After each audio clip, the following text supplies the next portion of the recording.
to semi full-time.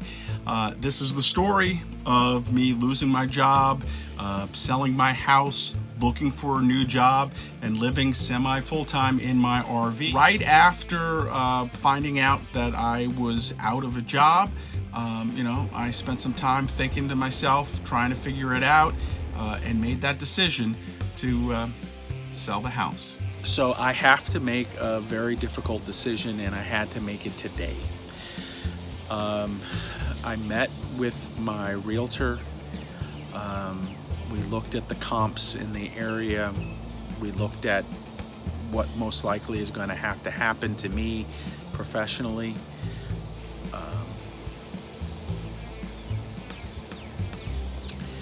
And I made the decision to put my house on the market. Hey everybody, David, aka RVJedeye, and welcome to Semi Full-Time. I'm glad to have you with me. Just want to say a special thank you to all of you guys who've sent so many kind notes. I'm keeping my spirits up, and I appreciate everything that you guys are saying. So far, we have talked a little bit about me losing my job, the decision I had to make, a tough decision to sell my house, and now I just want to share a little bit about what happened next. Once I made the decision to sell the house, it was time to kind of move forward and embrace everything that was going to be a part of that decision. So to let you know a little bit about what happened, I spent some time trying to really figure out what I wanted to do.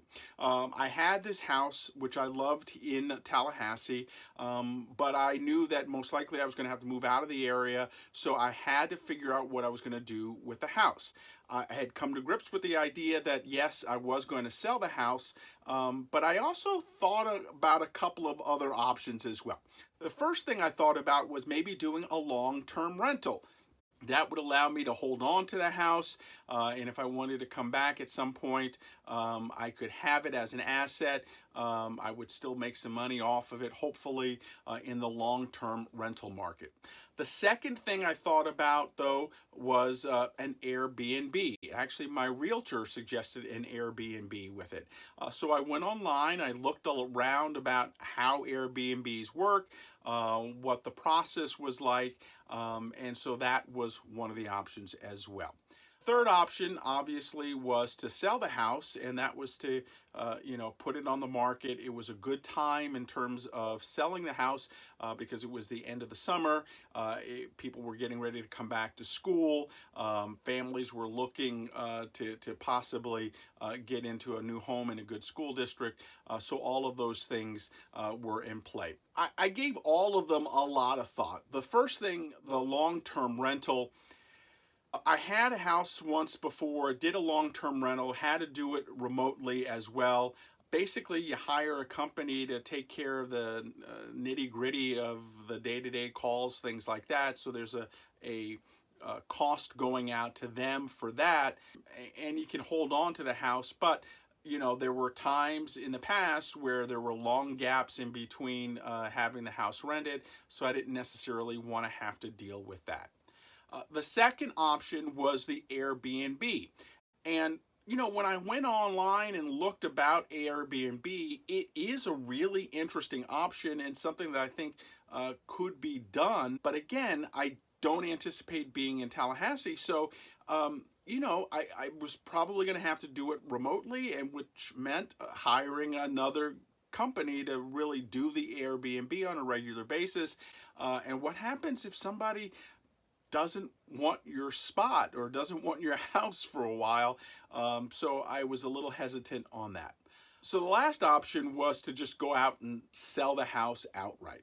I had a conversation with my realtor, Patty Wilson of the Brokerage. She and I had worked together, obviously, when I first bought my house, and have stayed in touch. And she was a great sounding board. I asked her to run some numbers and see, just out of curiosity, what my house might be worth. So after talking with Patty, looking at the numbers, things looked good to sell the house. And I decided, all right, I'm on board. Let's go ahead and get the house sold. You know, one of the other things that went in the back of my mind is no matter where I was at, I didn't want to have this huge albatross on my shoulders moving forward. And, you know, at some point down the line, if I wanted to get back into a sticks and bricks, I could probably buy another home at some point. But right now I had the asset of an RV, and I can live in that while I'm looking for a job and working on getting the house sold. And that was the decision behind it. The numbers just looked financially better to go ahead and try and sell it and get it out of my hair, even though I don't really have a lot of hair. And so that's what I did. So of the three options, long-term rental, Airbnb, or sell the house, I opted to sell the house. So the next thing for me, once I was on board, was getting the house ready to be sold. And that process took a little while. And coming up in the next episode, we'll talk a little bit about everything that I did to get that house ready.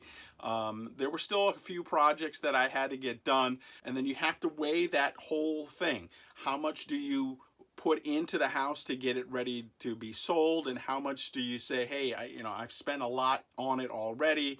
I need to cut my losses to make sure that I come out in a positive note on the end after it's all said and done. So coming up in the next episode, we'll go through the process of what I did to get everything ready for the house to be sold, and it was a process. In the meantime, thanks for watching. Please make sure you subscribe, and you can follow me online everywhere at RVJedeye, and then of course you can follow me on my blog at RVJedeye.com. New videos on semi-full-timing right here every Thursday. And then on Monday, I have new videos of RV travel, cooking, and all the things I like to do in the RV. Thank you so much for being a part of the journey, and thanks for watching. We'll see you next time.